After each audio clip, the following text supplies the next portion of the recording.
So we are back with the Complex Borderline Personality Disorder book that I love by Dr. Daniel J. Fox. Check out his YouTube. We're talking about psychosis and BPD. I find this information extremely relevant, extremely important if you struggle with BPD and comorbidities, because for years I did not realize I was also dealing with psychosis, because as a person experiencing it, you don't really know what's going on. It's just you. It's a crazy time. It's a crazy experience. So let's get into more information. From page 121, is it psychosis or BPD? Psychotic and quasi-psychotic symptoms that are comorbid with BPD can significantly impair your ability to function and to receive the correct treatment. Making the distinction between them is central to not only seeking the appropriate help, but also to building insight into your issues and concerns. When you encounter extreme stress, momentary paranoid ideation or dissociative symptoms may occur. Your paranoid ideation is likely to center around issues of abandonment and manifest as unjustified suspiciousness or ideas of reference. This is often referred to as non-delusional paranoia. Paranoia, seen in those with a psychotic disorder, is different, as it tends to adhere to the idea that one is being conspired against, cheated, spied on, followed, poisoned or drugged, slandered, harassed, or blocked from the pursuit and attainment of long-term goals. These individuals tend to be resistant to outside evidence to the contrary, and the paranoia is sustained over time. For you and others with BPD, the non-delusional paranoia that's usually abandonment focused remits when the person related to the feared abandonment returns. Timing is critical, as it is with all disorders, as the non-delusional paranoid ideation in those with BPD tends to last from minutes to hours. To qualify as a psychotic symptom, symptoms must be present most of the time for 1 month or longer, according to the DSM-5. The amount of time these symptoms occur is a clear and significant factor to distinguish between non-delusional paranoia and psychotic paranoid ideation. Under intense stress, you may experience dissociative symptoms, also referred to as unusual perceptual experiences that often include impaired attention, a daydreaming-like state, disturbance in memory, depersonalization, and derealization. The severity is generally not enough to merit another diagnosis. Just like non-delusional paranoia, these symptoms typically manifest as a response to a real or perceived abandonment and remit when the individual returns.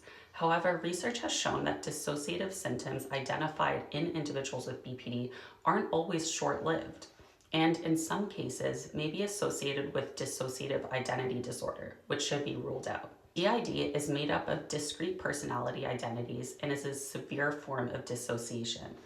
There are often repeated breaks in the recall of everyday events and important personal information. Let's explore the distinction between psychotic and quasi-psychotic symptoms, since they may coexist as part of your BPD. So psychotic and quasi-psychotic symptoms. If your complex borderline is made up of psychotic or quasi-psychotic symptoms, you're likely to experience difficulty staying on topic and being easily distracted by internal and external stimuli, speaking in poorly connected sentences. For example, I went to get something to eat, but my shoes weren't at the beach. Feeling as though others are putting ideas, images, or other content into your head. Repeating noises and words you hear instead of verbally expressing your thoughts. A longer course of treatment interruptions. Similar to paranoid ideation and dissociative symptoms we explored earlier, psychotic and quasi-psychotic symptoms are likely to be in response to extreme stress, which is very true. Odd thinking has been identified as an indicator of non-psychotic thought patterns found in those with BPD. Odd thinking includes intense suspiciousness, believing you can read someone else's mind, believing you can tell the future, holding onto an idea or belief to such an extreme that you're preoccupied with it and it dominates your life. Odd thinking, as it relates to BPD, doesn't cross the threshold into psychosis, but deviates from the unimpaired or normal cognitive processes. This is why it's considered a quasi-psychotic symptom. Making the distinction between psychosis and quasi-psychotic symptoms as they relate to complex borderline is likely to be a matter of degrees, as opposed to a simple question of presence or absence.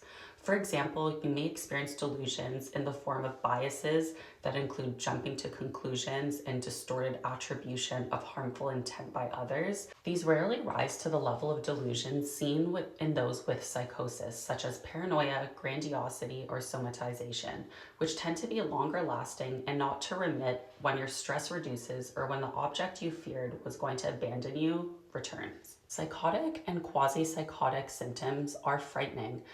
They challenge your reality and add to the false belief that you're unable to master and control your borderline symptoms due to the sensation of losing a grip on your thoughts, feelings, behaviors, and life.